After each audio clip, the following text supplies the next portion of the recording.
cold was the only thing that felt like home. It was a language Viktor Volkov understood, a fundamental constant in a universe of treacherous variables. It wasn't the boisterous, festive cold of a Scandinavian postcard, crisp and clean and full of promise. This was a different vintage, a deep, cellular chill steeped in consequence. It was the damp stone of a Lubyanka interrogation cell seeping through a threadbare uniform, the brittle, lung-searing air of a Vorkuta winter that could freeze a man's breath into a cloud of ice before it left his lips. And now, the sterile, refrigerated hum of the dairy aisle in an ICA supermarket in the sleepy Stockholm suburb of Täby. He stood, a study in manufactured stillness, a man camouflaged by utter mundanity, seemingly absorbed by the bewildering Nordic democracy of yogurts. His reflection, thrown back by the cooler's glass door, was a pale, indistinct smudge in blue workman's overalls, a ghost already haunting the scene. But his eyes, the gray of a frozen sea on a sunless day, were not on the yogurts. They were 20 feet away, locked on a different kind of ghost, one he had been sent to create. The ghost's name was Alexander Orlov. He was a creature of a different sort of cold, the cold of absolute betrayal. A former colonel in the GRU's 6th Directorate, the sacrosanct nerve center of Russian signals intelligence. Orlov had simply walked out of the gray monolith on Znamenka Street, with a universe of secrets locked behind the placid blue of his eyes. He had traded the iron certainty of the Rodina, the motherland, for this pastel-colored purgatory of consumer choice and quiet streets. Viktor watched him now, examining avocados, for God's sake. Orlov pressed them gently, methodically, with a connoisseur's thumb, his brow furrowed in concentration. The obscene domesticity of the act was a personal affront, a grotesque mockery of the world of shadows he had abandoned, a world where a man's thumb was trained to gauge the tension of a garrote, not the ripeness of a piece of fruit. Viktor's own thumb did not press avocados. It rested with the practiced stillness of a predator lying in wait against the coarse weave of his workman's trousers. Taped to the hard muscle of his thigh, insulated from his body heat, was a flat, cold device no larger than a matchbox. It was the culmination of 94 days of relentless planning, a full week of sleepless, microscopic reconnaissance, and a lifetime spent in the brutal apprenticeship of state-sanctioned violence. Inside his chest, his heart beat a slow, metronomic rhythm, a drummer in a funeral parade for one.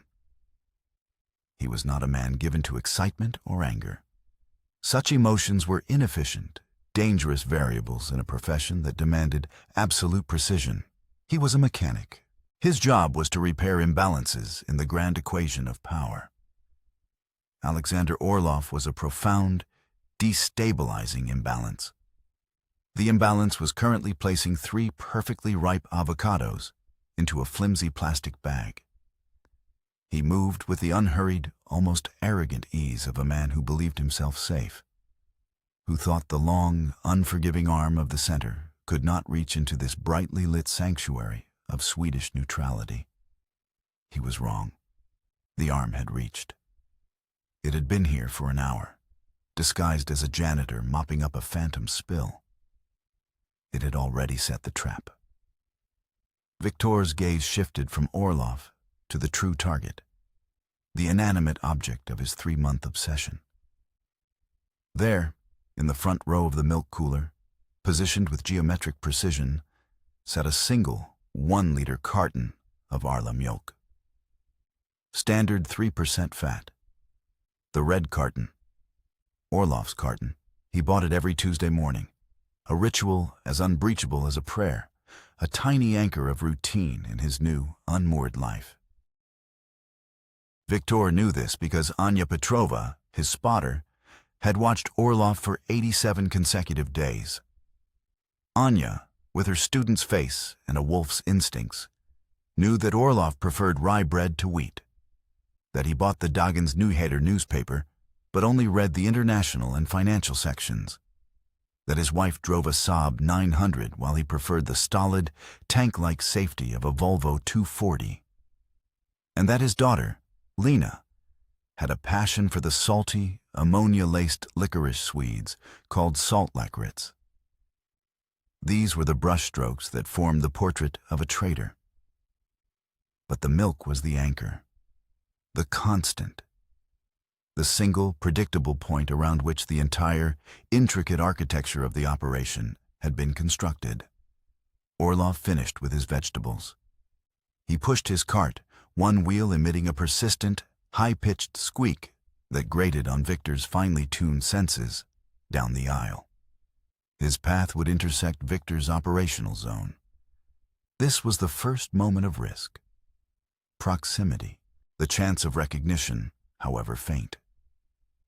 But Orlov's eyes were distant, his mind likely tangled in the complex cryptographic algorithms he had once designed to break Western codes, and which he was now, unforgivably, teaching the Swedes to defeat.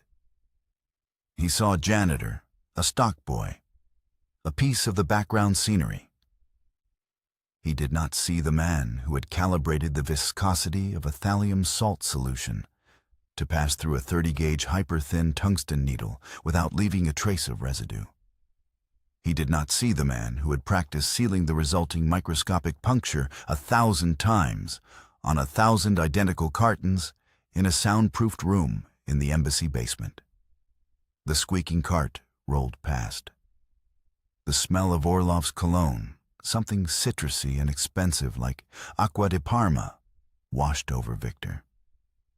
It was an arrogant scent, the scent of a man who believed he had won, that he had successfully traded one life for another and paid no price.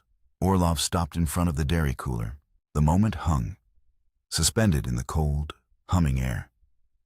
Victor's entire world, his 3 months of work, the reputation of the center itself, narrowed to this single mundane action. The hand, the defector's hand, reaching out. The fingers long and clever, the same fingers that had typed the state's most guarded secrets onto a microdot, were now closing around the red carton. His carton. The one Victor had placed there precisely 45 minutes ago, after retrieving it from a hidden, lead-lined compartment in his cleaning trolley. Orlov lifted the carton. He gave it a cursory glance, the way one does. The expiration date. The iconic red packaging. He saw nothing. Of course, he saw nothing. The point of entry was smaller than a human pore, located precisely on the period of the printed text, Arla Mjölk. It was sealed with a polymer resin, tinted to the exact, yet Pantone shade of the carton's red ink, cured instantly by a pinpoint beam of ultraviolet light from a device disguised as a common ballpoint pen. It was not murder. It was art. Victor was an artist, and his medium was the subtle, inexorable chemistry of death. Orlov placed the carton in his cart, nestled beside the avocados and a head of iceberg lettuce. He turned, pushing his squeaking cart toward the checkout lanes. He was now a dead man walking. He just didn't know it yet. The thallium sulfate would be slow, insidious. A flu he couldn't shake, a creeping weakness in his limbs, his magnificent, traitorous brain fogging over with a confusion he couldn't articulate. Then, the signature. Hair falling out in clumps onto his pillow, onto his collar, into his food. The Swedish doctors would be baffled for weeks, chasing diagnoses of Guillain-Barré syndrome or aggressive alopecia areata. By the time they identified the heavy metal poisoning, his central nervous system would be a shattered ruin. It was a death designed to inspire primordial terror in anyone else in the GRU who considered following Orlov's path. It was a message, delivered in a liter of milk. Victor remained perfectly still for another 30 seconds. A human statue in blue overalls, letting the scene dissolve. He then turned, walked back to his janitor's trolley, and began to mop the floor with slow, deliberate strokes. He was just another part of the scenery, the invisible man who kept the world clean.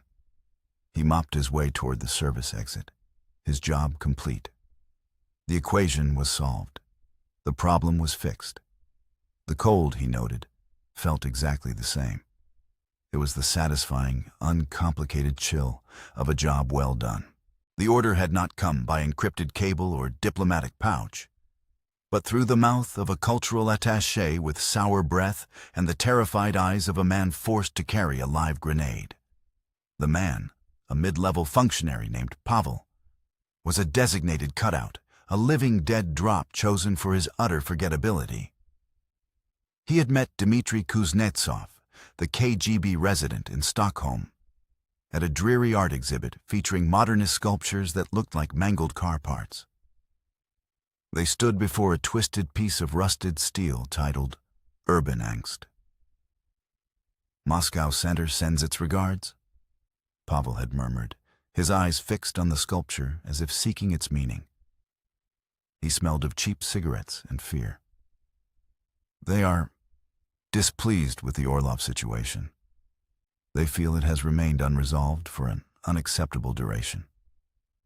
Dmitry, a man whose weary face was a roadmap of Cold War anxieties, felt a familiar knot of acid tighten in his stomach. "Unresolved is a gentle term, Pavel. The man is broadcasting our entire signals intelligence playbook for the Baltic Fleet to the Swedes, who are no doubt serving it to Langley in London for breakfast with their morning coffee. He's not unresolved. He's a hemorrhage." "The first chief directorate concurs," Pavel said, his voice barely a whisper above the gallery's hushed reverence. He licked his lips nervously. "Directive 15 has been authorized. The instrument is to be retired." Retire, liquidate, wet work.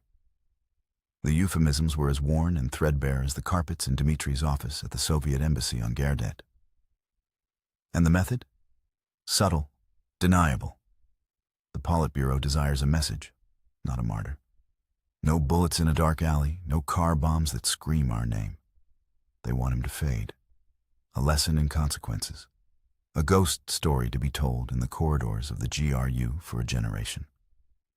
Pavel shifted his weight, his cheap shoes squeaking on the polished concrete floor. "They have dispatched a specialist, a cleaner from Directorate S. He is known only as the Ghost. You are to give him whatever he requires. No questions, no oversight. Your station's role is logistical support only." And so, Victor had arrived. He materialized at the embassy gate one foggy morning, a man with no luggage and a diplomatic passport that identified him as a visiting agricultural technician named Ivan Sokolov. He didn't look like a ghost. He looked like a factory foreman from Minsk, solid and utterly unremarkable. The kind of man who could disappear into any crowd. But in his eyes, Dmitry saw the unnerving stillness of a wolf spider, waiting at the edge of its web. This was a man who had systematically stripped himself of every extraneous emotion, every flicker of doubt or pity. He was a weapon, honed and aimed by the state. Their first meeting was in a secure room in the embassy's sub-basement, a bubble swept for listening devices 3 times a day. The air was dry and smelled faintly of ozone from the electronic countermeasures. Victor spoke little. He absorbed the thick file on Alexander Orlov, his eyes scanning the pages of surveillance logs, photographs, and psychological profiles with an unnerving, machine-like efficiency. Dmitry had offered him coffee. Victor had requested a glass of water, no ice. "The family," Victor stated, his voice a low rasp, like stones grinding together. It wasn't a question. "A wife, Irina, a former linguistics professor, and a daughter, Lena, 7 years old." Dmitri confirmed, pushing the relevant file across the brushed steel table. They are designated non-combatants. The directive is specific to the asset. Viktor's face betrayed nothing. He picked up a photograph of Orlov pushing his daughter on a swing in a local park. The girl was laughing, her head thrown back in pure joy. Orlov was smiling, a genuine, unguarded smile. Routines are built around families, Viktor said, his voice flat. Weaknesses are built around families. He tapped the photo with a blunt fingertip. This man believes he is safe. His family makes him feel normal. Normalcy makes him predictable. Predictability creates opportunity. For the next month, the embassy's resources were bent to Viktor's will. Anya Petrova, the station's best surveillance operative, a sharp, fiercely intelligent young woman with the face of a university student and the instincts of a wolf, was assigned to him exclusively. She shadowed the Orlov family from dawn until dusk. Her reports were marvels of obsessive detail, logged in 5-minute increments. 7:14. Target, Sparrow, departs residence. Drives daughter to school. Volvo 240, license plate EKN 487. 0830. Sparrow arrives at his office. A government-provided think tank. A fiction, of course. He is being debriefed by Säpo, the Swedish security service. 17:45. Sparrow returns home. Spends 2 hours in the garden, weeding. Seems agitated. 1900. Family eats dinner. Lights visible in the dining room. Conversation appears animated. Viktor consumed these reports, building a rhythm of Orlov's life in his mind. He was searching for a seam, a small, recurring point of vulnerability where he could insert himself and the will of the state. He dismissed a dozen possibilities. A car accident was too crude, too loud. A fall on the winter ice? Unpredictable. A mugging gone wrong? Too chaotic, leaving too much to chance. He needed something that felt like fate, like an act of a malevolent god. The breakthrough came from a single line in Anya's log for day 23. 0952. Sparrow's wife, Irina, leaves for her weekly grocery shopping at the local ICA. Note: Sparrow himself performs a smaller, supplemental shopping trip every Tuesday morning. Buys only a few items: newspaper, rye bread, and milk. Always the same brand of milk. Arla, 3% fat, red Carton. Viktor underlined the sentence twice with a red pencil. Here, he said to Dmitri, tapping the page during their next meeting. This is the place.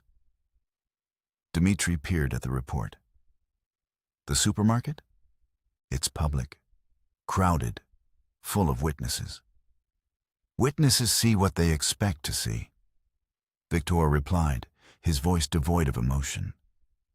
They expect to see a man buying milk. They will not see anything else. This is clean. The weapon is delivered by the target himself. It happens inside his own home. He brings the agent of his demise through his own front door. He serves it to himself at his own breakfast table. It is perfect. Poetic, even. The mission, which Viktor dryly codenamed Operation Mjolnir after the Norse god's hammer, began to take shape. The target was no longer the man, but the milk carton. The weapon would not be a gun or a knife, but a carefully calibrated dose of thallium sulfate. Odorless, tasteless, slow. A poison that mimicked a dozen natural illnesses, a ghost in the bloodstream. The technical planning was Viktor's domain. He requisitioned a small lab space in the embassy's sub-basement, previously used for photo development. Working with a chemist flown in from Moscow under the guise of a soil analyst, he perfected the delivery agent.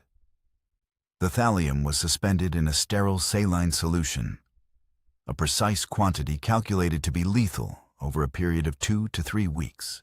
for a male of Orlov's weight and metabolism. The total volume was less than a single milliliter, a tiny, fatal teardrop.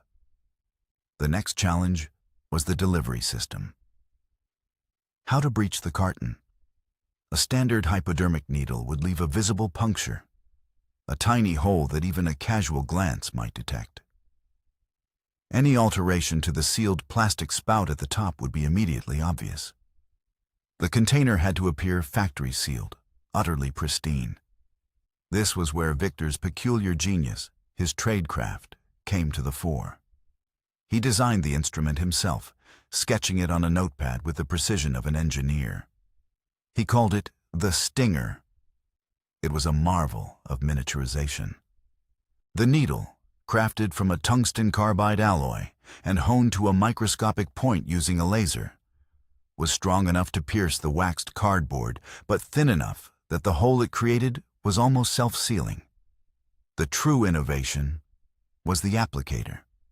Mounted concentric to the needle was a micro-nozzle connected to a tiny reservoir of polymer resin.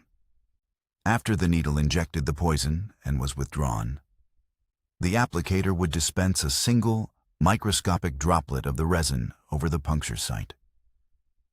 The resin was pre-mixed with pigments matched exactly to the ink on the Arla carton. A final touch. A key fob device in Victor's pocket contained a low-powered ultraviolet LED. A 2-second pulse of UV light, aimed discreetly at the carton, would cure the resin instantly, making the seal permanent and invisible. He spent weeks practicing.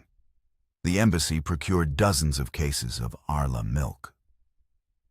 Dmitri's budget for dairy products became a running joke among the accounting staff. In the silent, sterile lab, Victor practiced the move over and over. He would palm the Stinger, disguised within a thick workman's glove. A swift, almost imperceptible jab. A click of the UV fob in his pocket. He would then inspect his work under a magnifying glass. Again,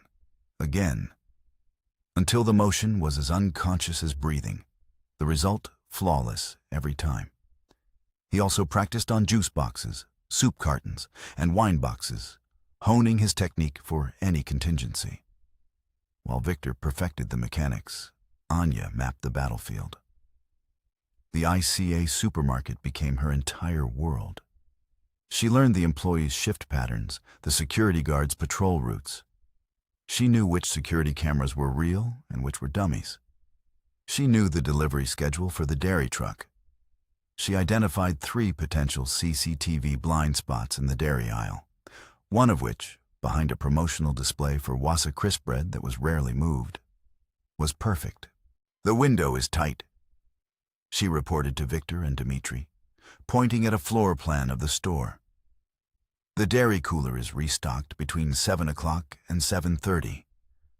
Orlov arrives, on average, at 9:45. You will need to be in place before him. We need to switch one of the cartons in the cooler with our prepared one." "I will not be switching cartons," Victor corrected her, his tone leaving no room for argument.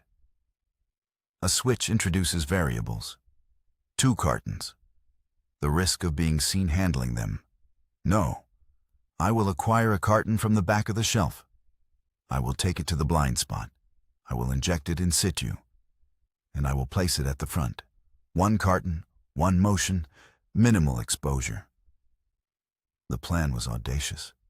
It required Victor to perform his microscopic surgery in a public space, feet away from unsuspecting shoppers. Dmitri felt the acid of anxiety churn in his gut. "The risk, Victor." "The greatest risk is complexity," Victor said, his gaze unwavering. Simplicity is security." They scheduled a full dress rehearsal. A dry run. No poison, just the motions. On a Tuesday morning, Anya tailed Orlov as usual, providing updates via a coded signal on a short-range burst transmission radio, operating on a frequency-hopping channel centered on 462.5 megahertz. Victor, dressed in the blue overalls of a contract cleaner, entered the ICA an hour before Orlov was due. He looked bored, invisible, exactly as he was supposed to. He moved to the dairy aisle, his heart beating its slow, steady rhythm. He took a carton of red Arla milk from the cooler. He slipped behind the crisp bread display. He mimed the injection, the palmed stinger, the click of the UV fob. He placed the carton at the front of the shelf. He then began to mop the floor, his movements languid, unhurried. Anya's voice crackled in his tiny, flesh-colored earpiece. A single, prearranged word. Sunrise. Orlov was entering the parking lot. Victor continued to mop, his body angled away from the aisle, but his eyes watched the warped reflection in the polished floor tiles. He saw Orlov's legs, the squeaking wheels of his cart. He saw him stop. He saw the reflection of his arm reaching out. Then, a complication. A young mother with a crying toddler in her cart blocked Orlov's path. They exchanged pleasantries. A neighbor. They chatted for what felt to Victor like an eternity. 3 full minutes where Orlov stood, inches from the target carton, his attention elsewhere. Any other shopper could have taken it. Any other shopper could have ruined months of work. Victor felt the first unfamiliar flicker of irritation. Amateurs, civilians. They cluttered the world with their randomness. Finally, the woman moved on. Orlov turned back to the cooler. He reached out, his hand hovering. He seemed to hesitate, his eyes scanning the dates. Victor's muscles tensed. Did he see something? Was there a flaw in the carton? Orlov's hand shifted. He grabbed the carton next to the target carton. For a heartbeat, the operation had failed. But then, Orlov seemed to reconsider, a flicker of indecision on his face. He put the second carton back, his eyes perhaps settling on the one at the very front, the easiest one to reach. He picked up Victor's carton, the dry run carton. He placed it in his cart and walked away. Victor finished mopping the aisle and left through the service exit. The debrief was tense. The conversation was an unacceptable variable, Victor stated. His hesitation was an unacceptable variable.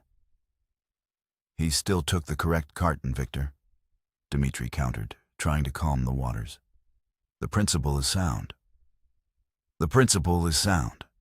The timing needs to be tighter, Victor insisted. Next time, I inject the carton no more than 5 minutes before his arrival. Anya, your signal must be precise.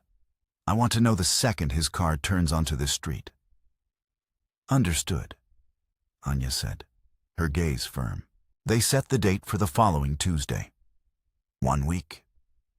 The air in the embassy grew thick with unspoken tension. Victor spent the week in isolation. He field-stripped and cleaned his PSS silent pistol, a weapon he would not need but whose maintenance was a meditative ritual. He stripped his mind down to the single, sharp point of his purpose. Dmitri drank too much coffee and slept too little, playing and replaying the operation in his head, imagining 100 ways it could go wrong. A dropped carton, a suspicious store manager, Sapo bursting in, Orlov, against all observed data, deciding he wanted oat milk that day. The morning of the operation arrived, gray and damp. A classic Stockholm day, the sky the color of wet concrete. Victor dressed in the same blue overalls. Anya was in position in a parked delivery van with a view of Orlov Street. Dmitri sat in the comms room at the embassy, a sterile white room filled with the quiet hum of electronics, a cup of black tea growing cold in his hand. He was a general, miles from the front line, and he hated it. Sparrow is mobile. Anya's voice came over the encrypted channel, calm and professional. Sparrow was their code name for Orlov. Acknowledged, Dmitri replied, his own voice tight. Ghost is in position, came Victor's voice, a low rasp. Dmitri stared at the map of the suburb on the wall, a single red pin marking the ICA. He could do nothing now but listen and wait. Victor pushed his cleaning trolley through the automatic doors of the supermarket. The familiar smells, freshly baked bread, floor wax, the sweet scent of cut flowers, did nothing to distract him. He was a machine calibrated for a single task. He moved with purpose toward the dairy aisle, his eyes scanning, processing. The morning was busier than the previous week. More shoppers, more variables. He ignored them. He reached the cooler. The red cartons were neatly aligned. He took one from the middle of the pack, ensuring it was cold, condensation beading on its surface. He glanced around. A man was studying cheese labels. An elderly woman was slowly making her way down the aisle. He had to wait. He pretended to wipe down the glass door of the cooler, his movements slow, methodical. The cheese man moved on. The elderly woman turned the corner. The aisle was clear for a moment. It was enough. Victor moved swiftly to the blind spot behind the crisp bread display. His back to the aisle, shielded by his body and the trolley, he palmed the stinger from his glove. The carton was cold in his hand. His movements were a blur of practiced efficiency. He located the pre-selected spot. He pressed the stinger against it. A faint click, too quiet to be heard over the store's ambient hum as the needle pierced the cardboard. He depressed the plunger. The single milliliter of thallium solution, the ghost in the machine, flooded into the milk. He withdrew the needle. He pressed the UV fob in his pocket. A 2-second count. 1 1000, 2 1000. Done. The seal was cured. The weapon was armed. He stepped out from behind the display, the doctored carton in his hand. He walked back to the cooler and in one smooth motion, placed it at the very front of the row. It looked perfect, inviting, the easiest one to grab. He took a deep breath. His heart rate had not changed, a steady 60 beats per minute. "Sunrise?" Anya's voice said in his ear. Orlov was arriving. Victor moved away, pushing his trolley toward the front of the store near the checkout lanes. From here, he had a clear view of the entire path Orlov would take. He began once again to mop. Orlov entered, shaking the dampness from his coat. He took a cart. He seemed distracted, his face etched with a worry that hadn't been there the week before. He moved through the store with more speed than usual. He grabbed a loaf of rye bread without his usual inspection. He bypassed the vegetables entirely. A deviation. Dangerous. Victor's focus sharpened. What was different?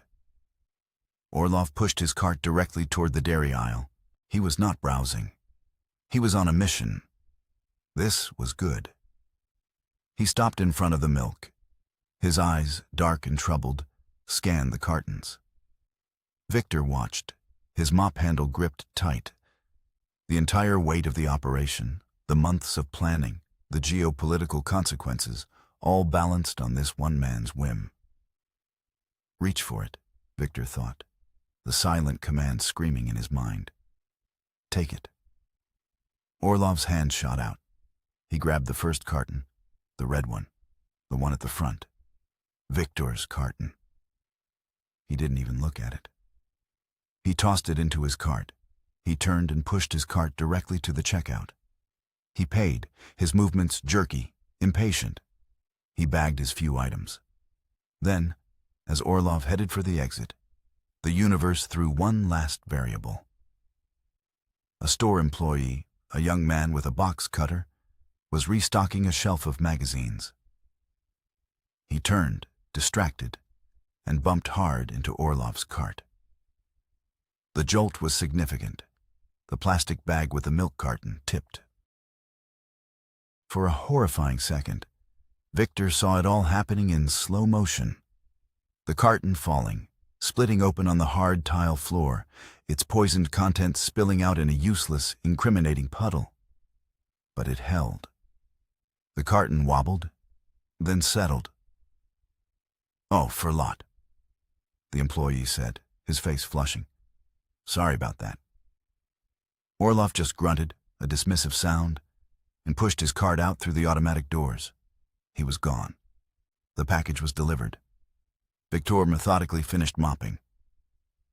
He returned the trolley to a supply closet, stripped off his overalls in a toilet stall, and walked out of the main entrance, just another shopper heading home. He did not look back. The days that followed were the hardest for Dmitri.